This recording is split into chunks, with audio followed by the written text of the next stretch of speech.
ধারণ করার তৌফিক দাও। আসিয়া হঠাৎ তাকায় দেখে রাস্তা দিয়া মুসা নবী হাঁটিয়া যায়।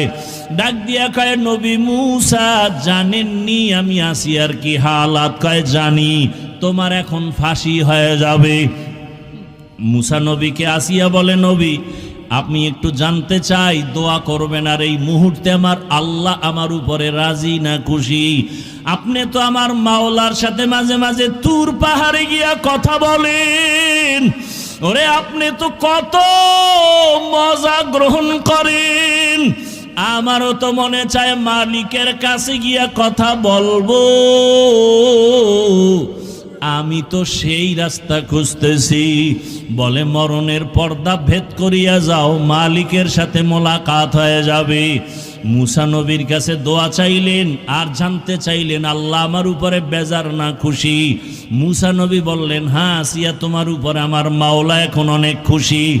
আসিয়া কথা শুই না আসমানের দিকে তাকাইয়া একটা চিৎকার দিয়া বলে, কালাত রব্বি বিনিলি ইনদাকা বাইতান ফিল জান্নাহ।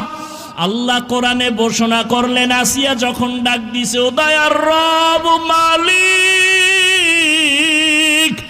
এত বড় ক্ষমতাধর ফেরাউনের ঘরে থাকিয়াও ক্ষমতার লোভ করলাম না, আরামের বিছানায় ঘুমাইতে দিল না, খাইতেও দিল না। আজ আমার জীবনের শেষ বিদায়, বিদায় বেলা তোমার কাছে একটা দাবি। দুনিয়াতে থাকার জায়গা পাই নাই, আরামে ঘুমের জায়গা পাই নাই, ও দয়ার আল্লাহ তোমার পার্শ্বে জান্নাতে একটা ঘর বানাইয়া দিও।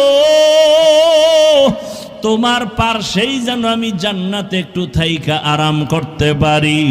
আসিয়া এই দোয়াটা কইরা ফাঁসির মঞ্চে যায়, কান্না বন্ধ করে এবার হাসতেছে। ফেরাউন কয়, বিপদের সময় কান্না বন্ধ, হাসো কেন? আসিয়া ডাক দিয়া কয়, ফেরাউন আমি যা দেখি তুমি তা দেখো না। আল্লাহ আমার অন্তর চক্ষু খুলে দিয়েছেন, আমি তাকাইয়া দেখি ওই জান্নাতে আমার ঘর।